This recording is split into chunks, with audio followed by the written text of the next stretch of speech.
Dewasa ini manusia sepertinya punya banyak sekali ilmu pengetahuan. Mulai dari ilmu pengetahuan tentang hal-hal yang paling besar sampai hal-hal yang paling kecil. Mulai membahas tentang galaksi sampai membahas tentang virus atau bahkan pada tingkat partikel subatomik. Dan kalau kita ngelihat rentang kajiannya pun beraneka ragam, mulai dari yang sifatnya alam objektif, katakanlah begitu, alam alam raya ini di sekitar kita, ataupun lingkungan sosial yang tentu saja penuh dengan unsur subjektivitas. Semuanya menjadi bagian dari pembahasan ilmu pengetahuan hari ini. Jadi ada mungkin bisa sampai seribuan, mungkin lebih ya, 1.500, 2.000, kita nggak pernah tahu berapa persisnya jumlah ilmu pengetahuan itu kalau kita hitung satu persatu cabang-cabangnya.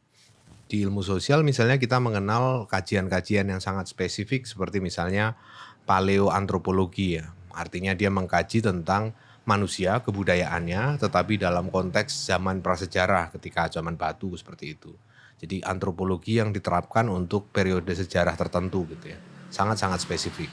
Demikian pula dengan ilmu-ilmu alam tentu saja membahas tentang jenis burung tertentu misalnya atau jenis serangga tertentu.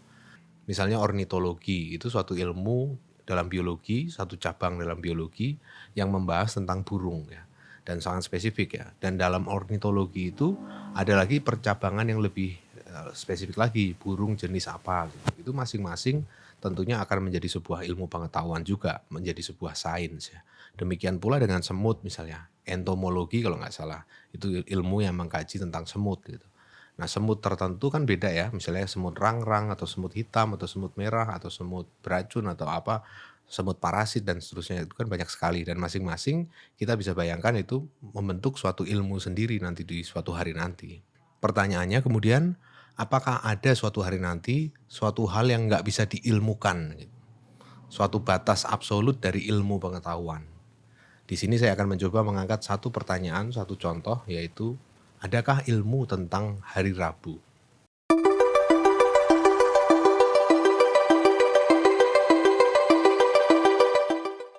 Pertanyaan kita sekarang, saya ulang lagi, adalah apakah ada suatu ilmu tentang hari Rabu? Hari Rabu ini berarti tentu saja adalah hari setelah Selasa dan sebelum Kamis. Itu hari Rabu, kita tahu kan? Dan ilmu yang saya persoalkan di sini bukanlah ilmu tentang sejarah hari Rabu, bahwa dulu hari Rabu diperingati sebagai apa dan seterusnya, bukan itu ya. Kalau itu sudah ada ilmunya. Misalnya kajian antropologi itu sebagian membahas tentang bagaimana manusia memaknai waktu dan seterusnya. Bukan itu yang saya maksud di sini. Yang saya maksud adalah apakah ada suatu ilmu yang membahas tentang segala hal yang terjadi di hari Rabu. Bukan di hari Senin, bukan di hari Selasa, bukan di hari Kamis dan seterusnya. Khusus di hari Rabu. Mungkinkah ada ilmu semacam ini? Artinya ini kan suatu ilmu yang didesain dengan semangat yang universal sekaligus sangat-sangat partikular ya.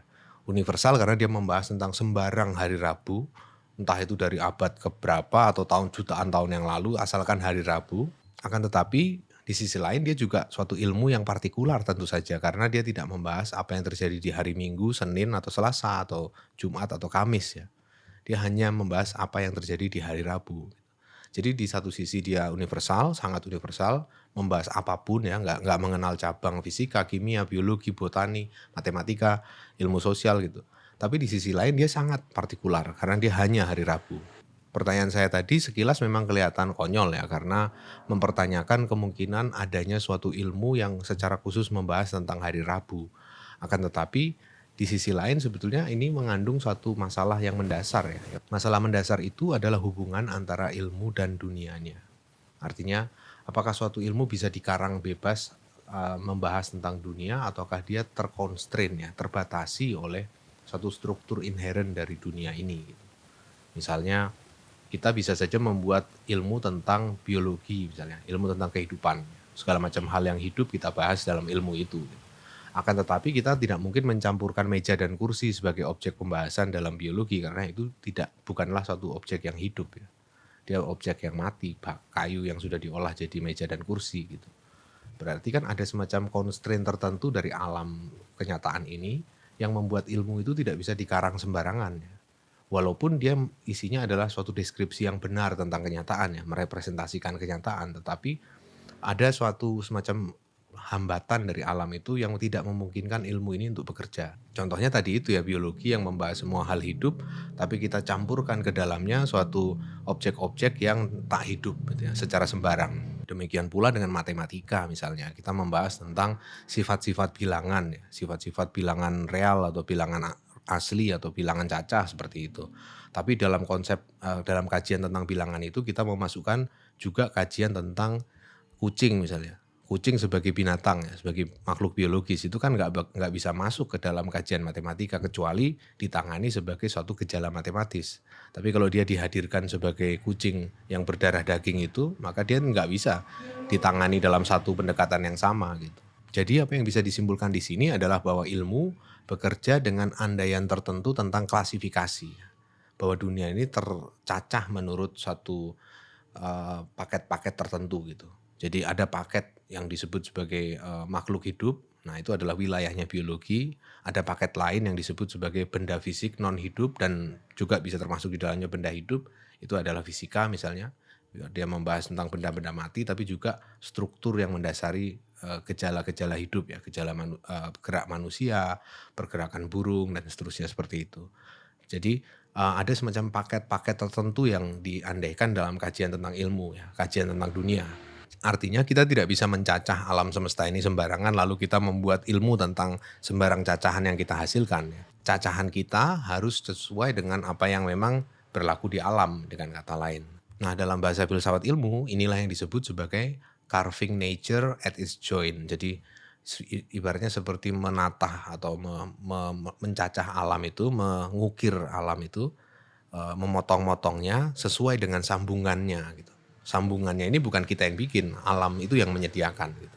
Artinya kita memilah benda hidup dan benda tak hidup, bukan benda hidup dan benda yang ada di hari Rabu atau hari Selasa gitu. Ini kan kalau yang kedua ini kan kita nyacahnya nggak bersih ya, kita nyacahnya agak semrawut gitu. Yang diharapkan dalam konteks ilmu adalah kita mencacah sesuatu dengan bersih gitu. Benda hidup, benda tak hidup. Jadi sifatnya seperti itu, bukan mencacah sembarangan gitu. Nah ini yang disebut sebagai carving nature at its joint ya. Kenapa ini penting ya? Karena seringkali ilmu nggak bisa jalan kalau nggak ada asumsi seperti itu ya. Nggak ada asumsi bahwa kita mau mencacah sesuai dengan alam, gitu. Sesuai dengan kenyataannya. Gitu. Bukan hanya alam ya, ilmu sosial pun juga bisa berlaku dengan andaian seperti itu ya. Mencacah sesuatu yang memang bagian dari gejala masyarakat gitu. Misalnya mencacah segala macam transaksi ekonomi masyarakat, itu berarti ilmunya namanya ilmu ekonomi ya.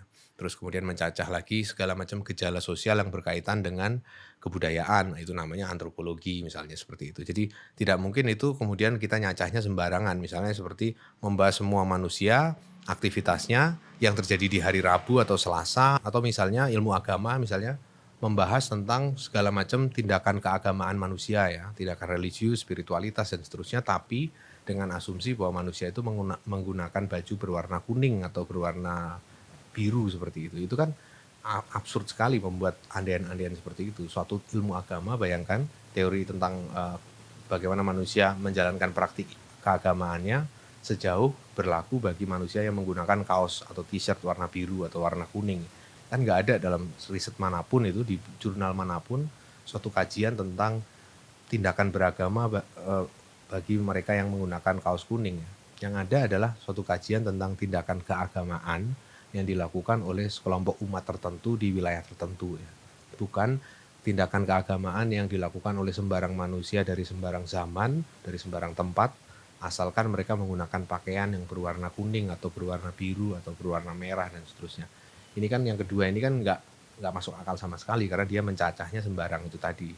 Namun apa sebetulnya landasan dari cacahan-cacahan itu ya? Maksudnya kita melakukan carving nature at its joint itu dengan landasan seperti apa, dengan asumsi seperti apa. Sebetulnya cara kita mencacah dunia, melakukan carving nature at its joint itu kan dilandasi oleh satu kepentingan yang sangat spesifik ya. Kita mau meneliti apa dulu gitu. Misalnya kalau kita memang mau meneliti makhluk hidup ya kita mencacahnya semua objek yang hidup di dunia ini misalnya seperti itu. Jadi skema klasifikasi itu kita bangun berdasarkan interest kita, berdasarkan motif kita melakukan kajian itu apa gitu. Jadi ada unsur pragmatik sebetulnya di sini. ya tergantung kebutuhan kita. Dewasa ini pertimbangan pragmatik semacam itu diakui dalam kajian filsafat ilmu ya. Artinya seorang ilmuwan bebas-bebas saja memilih satu objek penelitiannya dengan asumsi klasifikasi tertentu ya. Dia membuat satu klasifikasi sesuai dengan kepentingannya, tidak ada yang keliru dengan itu. Asalkan dijelaskan kenapa dia memilih asumsi klasifikasi itu, lalu apa yang diharapkan muncul dari kajian semacam itu dan seterusnya. Jadi ada semacam pragmatisme yang lebih diutamakan daripada usaha untuk carving nature at its joint. Betul-betul melakukan klasifikasi objektif terhadap alam semesta ini. Pertimbangan pragmatis ini semakin diakui kalau sekitar 30-40 tahun terakhir ini dalam konteks filsafat ilmu karena asumsi yang terdahulu, usaha untuk membangun carving nature at its joint itu, membangun klasifikasi absolut, seperti misalnya yang dilakukan oleh Carolus Linnaeus dalam botani ya, mengklasifikasi spesies itu dianggap sirkuler ya. Artinya mereka berusaha mengklasifikasikan dunia dan membangun teori berdasarkan klasifikasi itu, tetapi sebetulnya klasifikasi itu sendiri sudah mengandung suatu teori ya.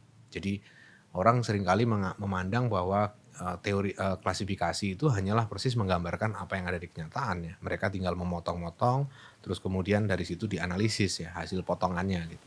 Padahal sebetulnya ketika kita memotong, kita itu sudah punya semacam asumsi terdahulu, asumsi teoritik tentang mana yang harus dipotong ya. Kenapa kita berhentinya di makhluk yang hidup dan makhluk yang tak hidup sebagai batas? Kenapa kita tidak menambahkan makhluk yang hidup dan makhluk yang tidak hidup satu misalnya? Kenapa demikian? Ya karena ada asumsi tertentu tentang apa yang disebut hidup, tak hidup, dan seterusnya. Jadi ada semacam teori yang sebetulnya bersembunyi di balik usaha kita mengklasifikasi. Gitu. Inilah yang kemudian diparodikan ya, semacam dikritik dalam bentuk satir oleh sastrawan Argentina, Jorge Luis Borges. Dalam sebuah artikel esai berjudul The Analytical Language of John Wilkins, si Borges ini membangun satu sistem klasifikasi. Jadi dia mereka suatu sistem klasifikasi imajiner yang konon berlaku di suatu masa di zaman era kekaisaran di Cina ya, entah dinasti apa gitu. Yang membagi keseluruhan dunia ini berdasarkan 14 jenis objek. Jadi seluruh dunia ini bisa diklasifikasikan berdasarkan 14 jenis itu. Yang pertama adalah hal yang dimiliki oleh kaisar. Jadi semua hal yang dimiliki oleh kaisar itu masuk ke dalam kategori ini. Yang kedua adalah hal yang dibalsem ya. Sembarang hal yang dibalsem. Yang ketiga hal yang dilatih. Yang keempat adalah babi panggang. Yang kelima adalah putri duyung. Dan yang keenam adalah hal yang menakjubkan. Jadi sembarang hal yang kita anggap menakjubkan itu masuk dalam kategori ini. Termasuk kalau misalnya kita menganggap putri duyung itu menakjubkan atau babi panggang itu menakjubkan gitu ya. Yang ketujuh adalah anjing liar. Yang kedelapan adalah hal yang masuk ke dalam klasifikasi ini. Jadi semua yang masuk dalam klasifikasi ini masuk dalam klasifikasi ini. Yang kesembilan adalah hal yang gemetar seakan sedang marah gitu. Jadi segala macam benda yang gemetar seakan sedang marah itu masuk di kategori ini. Lalu hal 10 adalah hal yang tidak terhitung jumlahnya, yang banyak sekali gitu. Lalu hal 11 adalah kategori 11 adalah hal yang digambar dengan kuas bulu unta. Jadi sembarang objek, lukisan mungkin ya, yang digambar dengan kuas bulu unta. Kategori nomor 12 adalah dan lain-lain. Jadi segala macam hal yang merupakan dan lain-lain itu masuk di kategori 12. Lalu yang kategori 13 adalah hal yang baru saja memecahkan vas bunga. Jadi sembarang objek yang baru saja memecahkan vas bunga seperti misalnya anjing, kucing, saya, angin atau apa itu bisa masuk dalam kategori ini. Dan yang ke-14 yang terakhir adalah hal yang dari kejauhan menyerupai lalat. Jadi hal-hal yang kalau kita lihat dari jauh itu mirip dengan lalat itu masuk kategori ke-14 ini.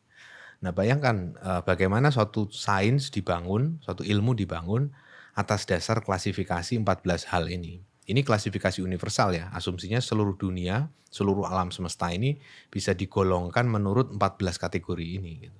Kita bayangkan sains seperti apa yang muncul dari sini ya.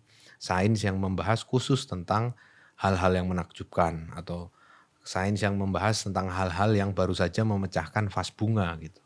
Itu kan sulit sekali dibayangkan seperti apa sains yang akan mengemuka gitu. Perumpamaan dari Borges ini sebetulnya mengandung kritik terhadap semacam usaha untuk mengklasifikasi alam semesta, kenyataan di luar kita secara objektif ya. Karena menurut si perumpamaan tadi kan terlihat betapa konyolnya cara kita membagi-bagi dunia itu. Karena sebetulnya cara kita membagi dunia ke dalam yang misalnya yang sah dan tidak sah, yang harus dan tidak harus dan seterusnya itu sangat arbitrer ya, sangat mana suka sifatnya. Tergantung pada kepentingan kita, tergantung pada kekuasaan, kepentingan kita untuk mempertahankan kekuasaan misalnya, maka saya membuat kategori tertentu gitu. Jadi sifatnya itu tidak sepenuhnya objektif, melainkan merupakan cerminan dari kepentingan kita untuk mengetahui sesuatu gitu. Itulah dimensi pragmatiknya. Maka kembali kita ke pertanyaan awal tadi. Mungkinkah ada suatu ilmu yang membahas tentang segala hal yang terjadi pada hari Rabu? Kalau kita menggunakan pendekatan yang pragmatis, kita akan menyatakan bahwa mungkin ya. Ya mungkin ada suatu ilmu yang membahas tentang segala macam hal yang berada atau terjadi di hari Rabu ya. Kalau kita menggunakan pendekatan realis, yang pendekatan lebih konvensional ya, yang menganggap bahwa klasifikasi itu haruslah mencerminkan struktur dari kenyataan, maka kita akan sulit bicara tentang sains atau ilmu pengetahuan yang membahas tentang apapun yang terjadi pada hari Rabu. Dua kemungkinan jawaban ini punya bebannya sendiri ya. Artinya kalau kita menggunakan paradigma realis yang merasa bahwa ilmu itu mengklasifikasikan kenyataan sesuai dengan kenyataan objektif, maka kita tidak bisa menjawab soal ilmu yang ada yang membahas khusus tentang hari Rabu itu. Kita sama sekali angkat tangan, nggak mungkin itu bisa diwujudkan ya. Karena itu sifatnya arbitrer ya. Jadi tidak ada jawaban yang bisa diberikan di sana. Akan tetapi di sisi lain juga para pragmatis ini yang merasa bisa menjawab itu bahwa ada ilmu yang membahas tentang hari Rabu bukannya bebas dari masalah sama sekali ya. Beban yang ditanggung oleh para kaum pragmatis ini adalah mengenai sebab akibat atau kausalitas ya. Karena kalau dia menyatakan bahwa ada satu ilmu yang membahas hanya tentang hari Rabu, tentang segala yang terjadi pada hari Rabu, maka dia sebetulnya sulit sekali bicara tentang kausalitas di sana. Ilmunya itu akan sangat terfragmentasi ya, karena apa yang terjadi di hari Rabu sangat boleh jadi terjadi karena apa yang terjadi di hari Selasa gitu, atau apa yang terjadi di hari Senin dan seterusnya. Jadi ada satu lanskap hubungan sebab akibat yang hilang kemudian ketika kita hanya fokus pada satu waktu gitu ya. Apa yang terjadi pada hari Rabu, setiap minggu pada hari Rabu gitu. Ini kan suatu hal yang membuat ilmu itu sendiri jadi tidak bisa membahas objek yang paling utama, yaitu hubungan sebab akibat ya. Kalau orang mau menjelaskan sesuatu dalam konteks ilmu ya, sains itu, ya tentu saja yang dia maksud adalah dia mau menjelaskan sebab-sebab dari adanya sesuatu ya. Tapi kalau ini dibatasi pada hari Rabu, berarti kan dia nggak bisa menjelaskan sebab-sebab dari apa yang ada di hari Rabu. Dia isinya hanyalah suatu kumpulan deskripsi bahwa pada hari Rabu bulan Juli pada tahun 2021 terjadi A, B, C, D, E. Pada bulan Maret tahun 2022 hari Rabu terjadi A, B, C, D, E dan seterusnya. Jadi nggak ada hubungan satu sama lain ya, nggak ada hubungan kausal sama sekali. Kenyataan tampil sebagai semacam daftar belanja ya, daftar mau beli rokok, kopi, teh dan seterusnya gitu. Jadi nggak ada penjelasan tentang bagaimana kok bisa ada ini gitu. Kok bisa ada manusia bertindak seperti ini, atau bahwa bintang ini bertabrakan dengan meteor mana dan seterusnya, itu sama sekali nggak ada. Karena untuk bisa tahu itu kita harus tahu bukan hanya apa yang ada di hari Rabu, tapi juga hari Selasa, Senin, Minggu, Sabtu dan seterusnya gitu. Jadi itulah beban yang harus diterima oleh kaum pragmatis ya.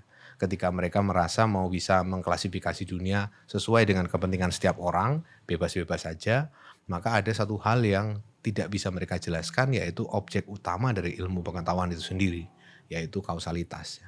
Apa pendapat teman-teman tentang hal ini? Silakan taruh di bawah kolom komentar ini. Apakah mungkin ada ilmu tentang segala hal yang terjadi pada hari Rabu?